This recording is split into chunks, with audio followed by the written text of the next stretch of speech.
நீ எப்பல இருந்து சின்ன பசங்களை குறி வைக்கிற? இது வரைக்கும் எத்தனை குழந்தைங்களை இப்படி கொண்டிருக்க? சார், நான் 2008 இருந்து இதை செஞ்சுட்டு இருக்கேன். ஒரு 14-15 குழந்தைங்க கிட்ட தப்பா நடந்திருக்கேன் சார். சார், இது வரைக்கும் ஒரு 25 இருக்கலாம். முதல்ல 10-12ன்னு சொன்ன, இப்ப 25ங்கிற. 2008 இருந்து 2015 வரைக்கும் 7 வருஷம் ஆகுதுல. ஒரு வருஷத்துக்கு 5 குழந்தைன்னு கணக்கு வச்சா கூட சுலபமா 35 வரைக்கும் கணக்கு போகுதே. சார், ஒரு 25-30 இருக்கும். 35க்கு மேல போகாது சார். இதுவரைக்கும் சேனல்ல எடுக்காத ஒரு கேஸை பத்தி தான் இன்னைக்கு பார்க்க போறோம். இத பத்தி பேச எனக்கு எந்த தயக்கமும் இல்ல. இருந்தாலும் என்ன மீறி ஏதாவது வார்த்தைகள் வந்தா என்னை தயவு செஞ்சு மன்னிச்சிருங்க. குழந்தைகளை வேட்டையாடின ஒரு ராட்சசனை பத்தின கதை தான் இது. சோ உங்களுக்கு இந்த மாதிரி, அதாவது குழந்தைகளை பத்தின கொடுமைகளை பத்தி கேட்கக்கூடிய விஷயங்கள் பிடிக்காது அப்படின்னா நீங்க இப்பவே இந்த வீடியோவை ஸ்கிப் பண்ணிடலாம். உங்களுக்கு ஏத்த நிறைய வீடியோக்கள் நம்ம சேனல்லே இருக்கு. அதை தயவு செஞ்சு பாருங்க. 2008 இருந்து 2015 வரைக்கும் பல குழந்தைகளை பாலியல் வதை செஞ்சு கொலை பண்ண ஒரு மிருகத்தோட கதை தான் இது. இந்த கதை இந்தியாவோட ரொம்ப பயங்கரமான ஒரு சீரியல் கில்லரை பத்தினது. சரி வாங்க, அந்த மிருகம் அப்படி என்ன பண்ணுச்சு அப்படின்னு சொல்லி பார்க்கலாம். நான் உங்கள் தாஸ், இது பிளாக் ஸ்மைலி. வாங்க வீடியோக்குள்ள போலாம். ரவீந்தர் குமார் 1991 உத்தரப்பிரதேசத்தோட பூடாவுன் டிஸ்ட்ரிக்ட்ல ஒரு ஏழை குடும்பத்துல பிறக்கிறான். அவனோட அப்பா ஒரு பிளம்பர், அவனோட அம்மா வீட்டு வேலை செஞ்சுக்கிட்டு இருந்தாங்க. சாதாரணமா எந்த ஒரு குழந்தைக்கும் அவங்க வளர்ற பருவத்துல பெத்தவங்களோட அன்பும் கவனமும் ரொம்ப முக்கியம். ஆனா ரவீந்தரோட அப்பா அம்மாவால அதை பண்ண முடியல. ஏன்னா அன்றாட சாப்பாட்டுக்கே வேலைக்கு போனாதான் இருக்கிற ஒரு சூழ்நிலையில இதுக்கு அவங்களுக்கு எங்க நேரம் இருக்க போகுது. நாள் முழுக்க வெளியில வேலை செஞ்சுட்டு நைட்டு குடிச்சிட்டு வர்ற அப்பா, பகல் பூரா வீட்டு வேலை செஞ்சுட்டு வர்ற அம்மா, இப்படி ஒரு குடும்ப சூழல். நான் சொன்ன மாதிரி ரவீந்தரோட குடும்பம் ரொம்ப ஏழ்மை நிலையில இருந்துச்சு. அதனால வீட்டுக்கு வர்ற ஒவ்வொரு ரூபாயும் அவங்களுக்கு ரொம்ப ரொம்ப முக்கியம். அதனாலதான் அவங்களுக்கு ஆசை இருந்தாலும் ரவீந்தருக்காக நேரம் ஒதுக்கவே முடியல.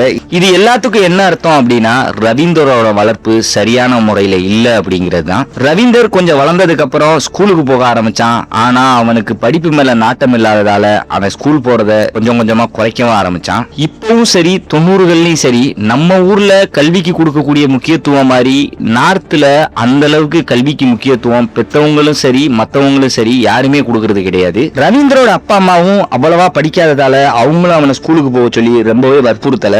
சோ ரவீந்தர் 6வது படிக்கும் போதே ஸ்கூலை விட்டு நின்னுட்டான். ரவீந்தர் கிட்ட பாத்தீங்கன்னா ஒரு விசித்திரமான பழக்கம் இருந்துச்சு. அவன் சின்ன வயசுல இருந்தே மத்தவங்க கிட்ட இருந்து ரொம்பவே தள்ளி இருந்தான். வீட்டுல அப்பா அம்மா அவனை கவனிக்காததால மத்தவங்க கூட எப்படி பழகணும், எப்படி பேசணும், எப்படி ஃப்ரெண்ட்ஷிப் ஆகணும் அப்படின்ற விஷயம் தெரியாம எல்லார்கிட்ட இருந்துமே தள்ளிதான் இருந்தான். எப்ப பார்த்தாலும் அவன் வேலையை அவன் மட்டும் பார்த்துட்டு தன்னந்தனியா இருப்பான். ஆனா அவனுக்கு ஏதாவது தேவை அப்படின்னு இருக்கும்போது மட்டும் மத்தவங்க கிட்ட பேசுவான். அப்படியே அவன் ஒரு மாதிரி சமூக விரோத குணம், அதாவது ஆன்டி சோசியலாவே வளர்ந்துட்டான். என்னடா இவ்வளவு பெரிய வார்த்தை சொல்றேனே அப்படின்னு சொல்லி நீங்க நினைக்காதீங்க. இந்த முழு கதையை கேட்டா நீங்களே அவனை ஒரு சமூக விரோதின்னு தான் சொல்லுவீங்க. இப்ப பாத்தீங்கன்னா ரவீந்தருக்கு 17 வயசு ஆகுது. இப்ப அவனோட பிழைப்புக்கு அவனுக்கு பணம் ரொம்ப அவசியமா தேவைப்பட்டுச்சு. ஏன்னா அவனோட அப்பா அம்மாவால அவனை பார்த்துக்கவும் முடியல, அவனோட பிழைப்புக்கு தேவையான பணத்தையும் கொடுக்க முடியல. ஆனா ரவீந்தர் படிக்காததால அவனுக்கு ஒரு நல்ல வேலை கிடைக்கிறதுக்கோ ஏன் ஒரு சாதாரண வேலை கிடைக்கிறதுக்கோ வாய்ப்புங்கிறது சுத்தமா இல்ல. அவன் வேலைக்காக எல்லா இடத்துலயும் ட்ரை பண்ணான். ஆனா எல்லா இடத்துலயும் ரிஜெக்ட் ஆனதால ரவீந்தர் பாத்தீங்கன்னா ரொம்பவே விரக்தி ஆனா. அவன்கிட்ட வேலையும் இல்ல பணமும் இல்ல, ஆனா உயிர் வாழ இது ரெண்டுமே அவனுக்கு ரொம்ப முக்கியமா இருந்துச்சு. இது அவனை பாத்தீங்கன்னா ஒரு கட்டத்துல ரொம்பவே ஒரு வெறித்தனமான நிலைக்கு தள்ளிச்சு. சோ வேற வழி எதுவுமே இல்லாதப்போ மெக்கானிக்கு, டிரைவரு, கூலி வேலைன்னு ஏதாவது சின்ன சின்ன வேலைகளை செய்யலாம் அப்படின்னு சொல்லி முடிவு பண்ணான். ஆனா பூடாவும் பாத்தீங்கன்னா ரொம்பவே சின்ன ஊரா இருந்ததால அங்க ஒரு கூலி வேலை கிடைக்கிறது கூட ரொம்ப கஷ்டமா இருந்துச்சு. அதனால 2007 ரவீந்தர் வேலை தேடி டெல்லிக்கு போலாம் அப்படின்னு சொல்லி முடிவு பண்ணான். ஏன்னா டெல்லி ஒரு பெரிய சிட்டி, அங்க போனா கண்டிப்பா வேலை கிடைக்கும். அவன் நினைச்ச மாதிரியே நடந்துச்சு. ரவீந்தர் டெல்லி போன உடனே அவனுக்கு அங்க வேலையும் கிடைக்க ஆரம்பிச்சிச்சு. அதே நேரத்துல டெல்லியில இருக்கிற ஒரு குடிசை பகுதியில அவனுக்கு கம்மியான வாடகையில ஒரு வீடும் கிடைச்சிச்சு. அதுபோக பாத்தீங்கன்னா அவனுக்கு எல்லா நாளுமே இந்த கூலி வேலை அப்படிங்கிறது கிடைக்காது. வாரத்துல 2-3 நாளைக்கு தான் அந்த வேலை இருக்கும். அதனால கூலி வேலை கிடைக்காத நாட்கள்ல பாத்தீங்கன்னா அவன் ஹோட்டல்ல பாத்திரம் கழுவுறது மாதிரியான சின்ன சின்ன வேலைகளை பார்த்துக்கிட்டு இருந்தான். இப்படி கஷ்டப்பட்டு கிடைக்கிற வேலையெல்லாம் செஞ்சு சம்பாதிக்கிற காசை சேர்த்து வச்சு ரவீந்தர் அந்த பணத்தை நல்ல விஷயத்துக்கு பயன்படுத்தல, அவன் அதை தப்பான வழியில தான் பயன்படுத்தினான். கூலி தொழிலாளிகள்ல பலர் பார்த்தீங்கன்னா பகல்ல வேலை செய்யறதும் இரவு நேரத்துல தண்ணி அடிக்கிறது அப்படிங்கிற விஷயம் ரொம்பவே சாதாரணமான விஷயம் தான். இதுக்கு அவங்க சொல்ற ஒரே காரணம் உடம்பு ரொம்ப வலியா இருக்குது அப்படிங்கிறது தான். ரவீந்தர் அந்த மாதிரி ஒரு சூழ்நிலையில இருந்ததாலையும் அந்த மாதிரி ஆளுங்க கூட பழகுனதாலையும் ரவீந்தரும் பாத்தீங்கன்னா தினமும் சரக்கடிக்க ஆரம்பிச்சான். ஆரம்பிச்சான். அது போக பாத்தீங்கன்னா ரவீந்தருக்கு இன்னொரு பழக்கம் இருந்துச்சு. இரவு முழுக்க பாத்தீங்கன்னா ஆபாசமான படங்களை பாக்குறது.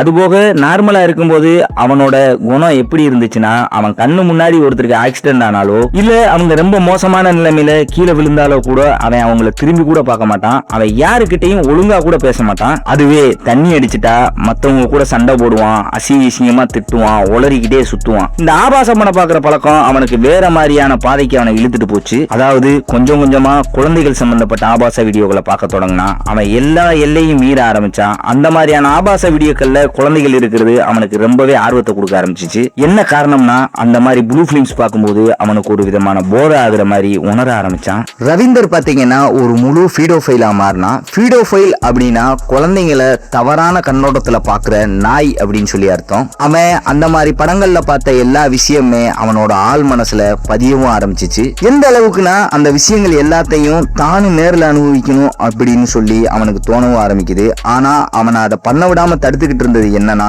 அவனோட பயம் ஒண்ணு மட்டும்தான். ஆனா நாட்கள் போக போக மது பழக்கத்தோட சேர்ந்து போதை மருந்துகளையும் பயன்படுத்த ஆரம்பிச்சான். அதனால மெதுவா அவன்கிட்ட இருந்த அந்த பயம் அவனை விட்டு போக ஆரம்பிச்சிச்சு. அது என்ன போதை மருந்துன்னு தெரியல, ஆனா அதை எடுத்ததுக்கு அப்புறம் அவனுக்குள்ள ஒரு மிருகம் உருவாக ஆரம்பிச்சிச்சு. அதனால குழந்தைங்களுக்கு தப்பு செய்யணுங்கிற அவனோட வக்ர ஆசை உச்சத்துக்கு போச்சு. இப்படித்தான் 2008 சமைப்பூர் பாட்லி ஏரியால ஒரு கூலி தொழிலாளியோட சின்ன பொண்ணு அவன் முதலா குறி வச்சான். அந்த சமயத்துல டெல்லியில பாத்தீங்கன்னா மெட்ரோ ரயில் வேலை நடந்துகிட்டு இருந்துச்சு. அங்க வேலை பார்த்த தொழிலாளிங்க எல்லாம் அந்த ஏரியாலேயே சின்ன சின்ன குடிசைகள் அமைச்சு அங்கேயே தங்கி இருந்தாங்க. அன்னைக்கு ஒரு தொழிலாளி பாத்தீங்கன்னா தன்னோட சின்ன பொண்ணோட அந்த குடிசையில தூங்கிட்டு இருந்தாரு. அந்த பொண்ணுக்கு பாத்தீங்கன்னா ஒரு 6 இருந்து 12 வயசுக்குள்ள இருக்கும் அப்படின்னு சொல்லி சொல்றாங்க.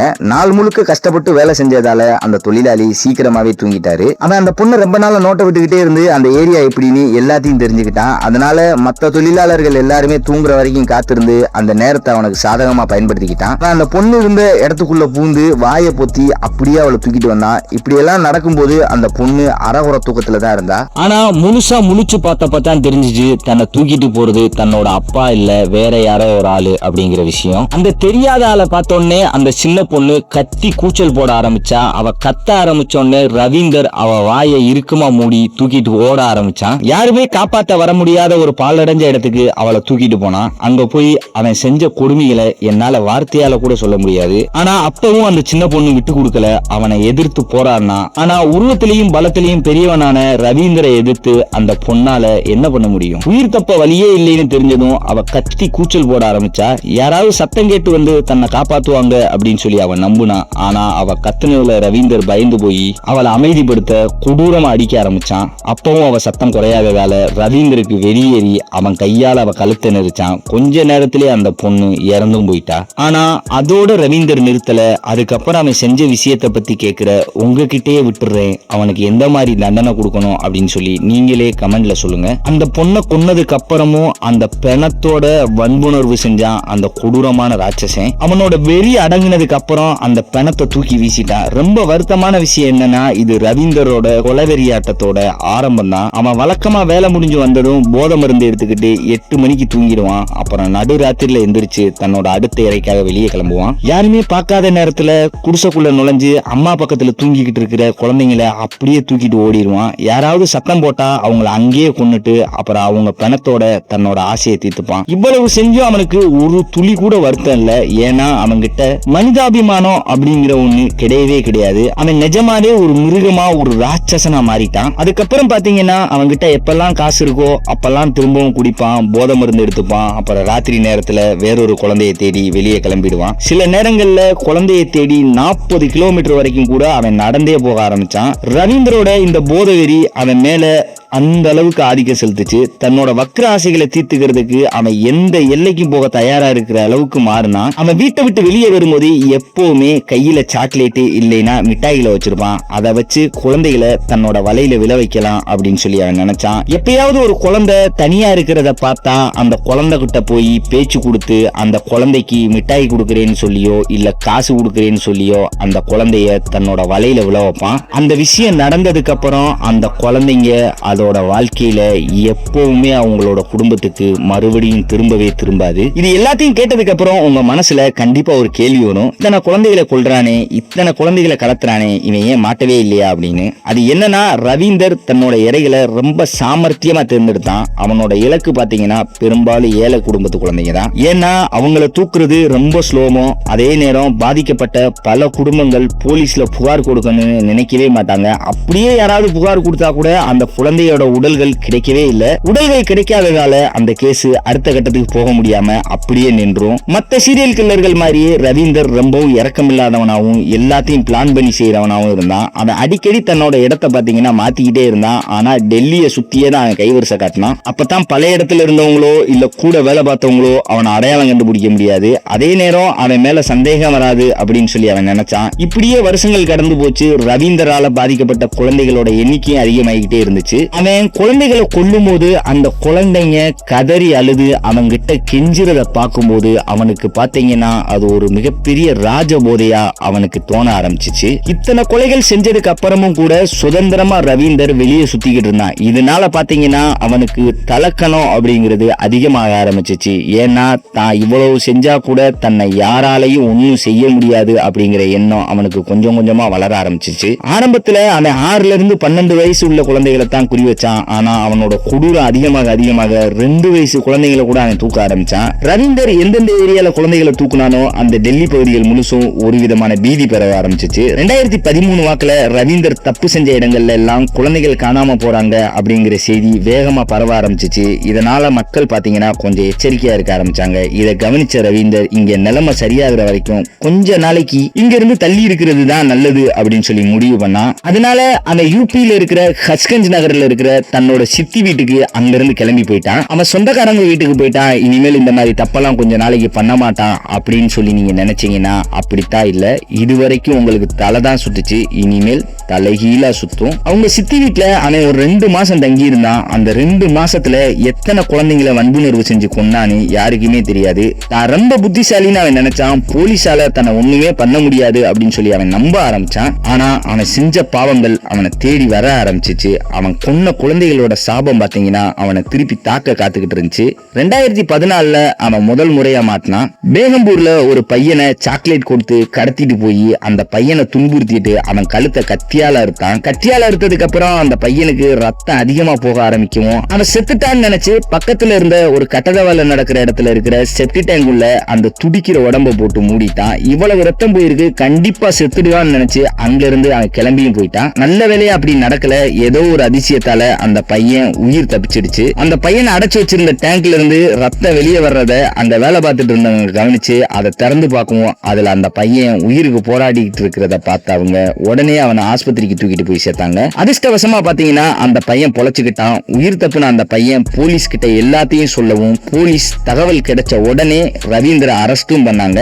ஏன்னா அந்த பையன் சொன்ன அடையாளங்கள் எல்லாமே ரவீந்திருக்கு அப்படியே புரிந்துச்சு. அதுக்கப்புறம் இவன் தான் அந்த ஆளான்னு கடைசியா ஒரு முறை அடையாளம் காட்டுறதுக்காக அந்த பையன் இருந்த ஹாஸ்பிட்டலுக்கு ரவீந்திர கூட்டிட்டு வந்தாங்க. ஆனா ஏதோ ஒரு காரணத்தால அந்த பையனால ரவீந்திர அடையாளம் காட்ட முடியல. இதுக்கு காரணம் ஒருவேளை அந்த பையன் அதிர்ச்சியால அடையாளம் காட்டாம போயிருந்திருக்கலாம். அப்படி இல்ல அப்படின்னா ரவீந்தர் அவனை ராத்திரி நேரத்துல தூக்கிட்டு போனதால அவனுக்கு சரியா இவன் தானான்னு அடையாளம் தெரியாம இருந்திருக்கலாம். ஆனா என்ன நடந்திருந்தாலும் வெறும் அதிர்ஷ்டத்தால ரவீந்தர் இந்த முறையும் தப்பிச்சுட்டான். போலீஸ்காரங்க அவ்வளவு கஷ்டப்பட்டு ரவீந்திர புடிச்சும் இவ்வளவு தப்பு செஞ்சும் அப்போ அவனுக்கு தண்டனை கிடைக்காம போயிருச்சு. ஆனா இத்தனை குடும்பங்களை சீரழிச்சு இத்தனை குழந்தைகளை சித்திரவதை செஞ்ச ரவீந்திரக்கு என்னைக்குமே தண்டனை கிடைக்காமலா போயிடும். ஆனா ஒண்ணுங்க, வாழ்க்கையில மத்ததெல்லாம் எப்படியோ நான் ஒண்ணு மட்டும் சரின்னு நினைக்கிறேன். நாம செய்யற பாவத்துக்கான தண்டனை இந்த ஜென்மத்திலேயே இந்த பூமியிலேயே நம்மளுக்கு கிடைக்கும். அதேதான் இப்போ ரவீந்திரக்கு நடந்துச்சு. ஜூலை 14, 2015 அன்னைக்கு நைட்டு பேகம்பூர் போலீஸ் ஸ்டேஷன்ல ஒரு குடும்பம் தங்களோட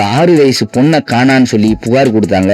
அவங்க பொண்ணு காலையில இருந்து வீட்டுக்கு வரலைன்னு போலீஸ் கிட்ட சொன்னாங்க. சொல்ல போனா பேகம்பூர்ல அந்த பகுதியில வசதி கம்மியான மக்கள் சின்ன சின்ன வீடுகள்லயும் குடிசையிலயும் வாழ்ந்துகிட்டு இருந்தாங்க. அங்க டாய்லெட் வசதி எதுவும் இல்லாததால காலையில விடிஞ்சதும் அங்க இருக்கிற மக்கள் ஒதுங்குறதுக்காக வெட்ட வெளிக்கு தான் போவாங்க. அன்னைக்கு காலையில அந்த பொண்ணும் அப்படித்தான் இயற்கை உபாதையை கழிக்க வெளியே போயிருக்கா. வழக்கமா 10-15 நிமிஷத்துல வீட்டுக்கு வந்துடுவா. ஆனா அன்னைக்கு அப்படி நடக்கல. 1 மணி நேரத்துக்கு மேல ஆகி அவ வராததால அவ ஸ்கூலுக்கு போக வேண்டிய நேரமும் ஆயிடுச்சு. அதனால அவங்க குடும்பம் ரொம்ப பயந்து போய் அவளை தேட ஆரம்பிச்சாங்க. ஆனா அவங்க எங்க தேடி அவ கிடைக்கல. பாவம் அந்த பொண்ணு வீட்டுக்கு திரும்பி வரும்போது ரவீந்தர் கிட்ட மாட்டிக்கிட்டா. ரவீந்தர் மத்த குழந்தைகளுக்கு செஞ்ச அதே கொடுமையை தான் இந்த பொண்ணுக்கு செஞ்சான். அந்த பொண்ணை வன்புணர்வு செஞ்சதுக்கு அப்புறமா அந்த பொண்ணோட உடலை தூக்கி வீசிட்டு போயிட்டான். புகார் கொடுத்ததுக்கு அப்புறமா ஜூலை 15ஆம் தேதி போலீஸ் தன்னோட விசாரணை ஆரம்பிச்சாங்க. சீக்கிரமாவே அந்த பொண்ணோட உடம்பு அவங்க கிராமத்துக்கு பக்கத்துல இருக்கக்கூடிய ஒரு பாலடைஞ்ச வீட்டுல இருந்து கிடைச்சிச்சு. உடம்புக்கு பக்கத்துல ஒரு டிரைவிங் லைசன்ஸும் சில டாக்குமெண்ட்களும் கிடந்துச்சு. அது எல்லாமே சன்னிங்கிற ஒரு ஆளோடது. நான் ஏற்கனவே சொன்ன மாதிரி ரவீந்தர் தன்னை ரொம்ப புத்திசாலின்னு நினைச்சிட்டு இருந்தான். அதனால போலீஸை திசை திருப்ப வேறொரு ஆளோட லைசன்ஸையும் டாக்குமெண்ட்டையும் அந்த பொண்ணோட உடம்புக்கு பக்கத்துல போட்டு போனான். போலீஸ் தன்னை விட்டுட்டு சன்னியத்தான் பிடிப்பாங்கன்னு அவன் தப்பு கணக்கு போட்டான். ஆனா இதுதான் அவன் செஞ்ச மிகப்பெரிய தப்பு. அந்த டாக்குமெண்ட் கிடைச்ச உடனே போலீஸ் நேர சன்னி வீட்டுக்கு போனாங்க. அவங்க கிட்ட விசாரிச்சப்பதான் தெரிஞ்சிச்சு அந்த பொண்ணுக்கும் சன்னிக்கும் சம்பந்தமே இல்லைன்னு. உண்மையை சொல்ல போனா அந்த பொண்ணு யாருன்னே அவனுக்கு தெரியாது. அவ கொலை செய்யப்பட்ட விஷயமும் அவனுக்கு தெரியல. மேற்கொண்டு விசாரிச்சப்ப இந்த டாக்குமெண்ட் எல்லாமே தன்னோட வண்டியில இருந்ததா அவன் சொன்னான். ரவீந்தர்னு ஒருத்தன் தன்னோட வண்டியை ஓட்டுறதுக்கு வருவானோ, அவன் தாங்கிட்ட வேலை பார்த்தானோ, இப்ப வேலையை விட்டு போயிட்டுதான் சொன்னான். என்ன காரணம்னா கொஞ்ச நாளைக்கு முன்னாடி ரவீந்தர் வேற 2 பேரை சேர்த்துக்கிட்டு போதையில சன்னிய போட்டு பயங்கரமா அடிச்சிருக்கான். சொல்ல போனா சன்னிய உயிரோட எரிக்க கூட அவன் முயற்சியும் பண்ணியிருக்கான். ஆனா சன்னி எப்படியோ அங்கிருந்து தப்பிச்சு உயிர் பொழைச்சு வந்திருக்கான். அப்பதான் ரவீந்தர் சன்னியோட லைசன்ஸ் மத்த டாக்குமெண்ட்களோட சேர்த்து பைக்கை திருடிட்டு தப்பிச்சு போனதா சொன்னான். சன்னி சொல்றது உண்மையான தெரிஞ்சுக்க போலீஸ் அங்க இருக்கிற சிசிடிவி கேமராக்களை செக் பண்ணாங்க. கடைசியா ஜூலை 19, 2015 அன்னைக்கு டெல்லி போலீஸ் ரோஹிணி பஸ் ஸ்டாண்ட்ல வச்சு ரவீந்தரை கைது பண்ணாங்க. ஆக்சுவலா சிசிடிவி கேமரால அவனோட முகம் தெளிவா பதிவானதை வச்சு போலீஸ் அவனை கண்டுபிடிச்சாங்க. இத்தனை வருஷம் கழிச்சு போலீஸ் கிட்ட தன்னோட தலக்கணத்தால ரவீந்தர் கையுங்களவுமா மாட்டினான். ஆனா அவன் போலீஸ் கிட்ட மாட்டும் போது அவன் இத்தனை குழந்தைகளை கொண்டிருக்கான் அப்படிங்கிற விஷயம் போலீஸுக்கு கண்டிப்பா தெரியவே தெரியாது. அவங்கள பொறுத்த வரைக்கும் ஒரு சின்ன பொண்ணை கொலை பண்ண குற்றத்துக்காகத்தான் ரவீந்தரை முதலா போலீஸ் கைது பண்ணுச்சு. ஆனா ரவீந்தர் பயந்து போய் எல்லா உண்மையும் ஒன்னொன்னா சொல்ல ஆரம்பிக்கும் போதுதான் போலீஸ் மிகப்பெரிய அதிர்ச்சிக்கு. நீ எப்பல இருந்து சின்ன பசங்களை குறி வைக்கிற? இது வரைக்கும் எத்தனை குழந்தைங்களை இப்படி கொண்டிருக்க? சார், நான் 2008 இருந்து இதை செஞ்சுட்டு இருக்கேன். ஒரு 14-15 குழந்தைங்க கிட்ட தப்பா நடந்திருக்கேன் சார். சார், இது வரைக்கும் ஒரு 25 இருக்கலாம். முதல்ல 10-12 சொன்ன, இப்ப 25ங்கிற. 2008 இருந்து 2015 வரைக்கும் 7 வருஷம் ஆகுதுல. ஒரு வருஷத்துக்கு 5 குழந்தைன்னு கணக்கு வச்சா கூட சுலபமா 35 வரைக்கும் கணக்கு போகுதே. சார், ஒரு 25-30 இருக்கும். 35க்கு மேல போகாது சார். 2008 இருந்து 2015 வரைக்கும் தான் செஞ்ச எல்லா கொலைகளையும் வன்புணர்வுகளையும் ரவீந்தர் ஒத்துக்கிட்டான். ரவீந்தர் தான் கொலை பண்ண ஒவ்வொரு குழந்தையோட உடம்பையும் எங்க வீசினேன்னு தகவல்களை போலீஸ் கிட்ட சொன்னான். இந்த வழக்கு நாடு முழுசும் பெரும் பரபரப்பை ஏற்படுத்துச்சு. ஊடகங்கள் பாத்தீங்கன்னா இதை குறிச்சு தொடர்ந்து செய்திகளை வெளியிட்டாங்க. ஆனா ரவீந்தரோட கண்கள்ல எந்தவித குற்ற உணர்ச்சி இல்ல அப்படிங்கிறது தெளிவா தெரிஞ்சிச்சு. அவன் இந்த சூழ்நிலைய தான் விளையாண்ட ஒரு கேம்ல தோத்த மாதிரி தான் நினைக்க ஆரம்பிச்சான். ரவீந்தர் செஞ்ச கொடூரமான குற்றங்களுக்காக அவனுக்கு மரண தண்டனை வழங்கணும்னு சொல்லி பாதிக்கப்பட்ட குடும்பத்தை சேர்ந்தவங்க கோரிக்கை வச்சாங்க. ரவீந்தர் 30க்கும் மேற்பட்ட கொலைகளை செஞ்சதா ஒத்துக்கிட்டா கூட போலீசார்ட்ட 3 கொலைக்கு தான் போதுமான ஆதாரங்கள் இருந்துச்சு. நீ சட்ட ரீதியான நடவடிக்கைகளா சுமார் 8 வருஷம் இந்த கேஸ் நடந்துச்சு. மே 25, 2023 அன்னைக்கு அந்த 3 வழக்குகள்ல ஒண்ணுல ரவீந்தர் குற்றவாளி அப்படின்னு சொல்லி நிரூபிக்கப்பட்டு அவனுக்கு ஆயுள் தண்டனை வழங்கப்பட்டுச்சு. அரசு தரப்புல பாத்தீங்கன்னா அவனுக்கு மரண தண்டனை வழங்கணும்னு கோரிக்கை வச்சாங்க. ஆனா ஒரு குற்றத்தை சந்தேகத்துக்கு இடமின்றி நிரூபிச்சா மட்டும்தான் அத்தகைய தண்டனையை வழங்க முடியும் அப்படின்னு சொல்லி நீதிமன்றம் திட்டவட்டமா தெரிவிச்சிச்சு. ரவீந்தர் ஒரு ஏழ்மையான குடும்ப பின்னணியில இருந்து வந்தவன், அதனாலதான் அவன் இப்படி மாறிட்டான் அப்படின்னு சொல்லி அவனோட வழக்கறிஞர் வாதாடினாரு. ஆனா பாதிக்கப்பட்ட குழந்தைகளும் ஏழை குடும்பத்தை சேர்ந்தவங்க தான் அப்படிங்கறதால இந்த வாதத்தை ஏற்க முடியாது அப்படின்னு சொல்லி கோர்ட் சொல்லிருச்சு. அவனுக்கு வழங்கப்பட்ட தண்டனை போதுமானதா இல்ல அப்படின்னு சொல்லி பலரோட கருத்தா இருந்தாலும் நீங்க என்ன நினைக்கிறீங்க அப்படிங்கறத கமெண்ட்ல கண்டிப்பா சொல்லுங்க. இந்தியாவுல இது மாதிரி பல வழக்குகள்ல பாதிக்கப்பட்டவங்களுக்கு முழுமையான நீதி கிடைக்கிறதுல அப்படிங்கிறது உண்மைதான். பாதிக்கப்பட்ட குடும்பங்களுக்காக அனுதாபங்களையும் வருத்தங்களையும் தெரிவிச்சுக்கிட்டு இந்த வீடியோவை முடிக்கிறேன். நான் உங்கள் தாஸ். இது பிளாக் ஸ்மைலி. மறந்துடாம நம்ம சேனலை சப்ஸ்கிரைப் பண்ணுங்க. இந்த வீடியோ உங்களுக்கு பிடிச்சிருந்தா கண்டிப்பா லைக் பண்ணுங்க. அப்படி நீங்க லைக் பண்றதால உங்களை மாதிரியே இந்த கிரைம் ஸ்டோரிஸை லவ் பண்றவங்களுக்கும் இந்த ஸ்டோரிஸ் போய் சேரும். நன்றி.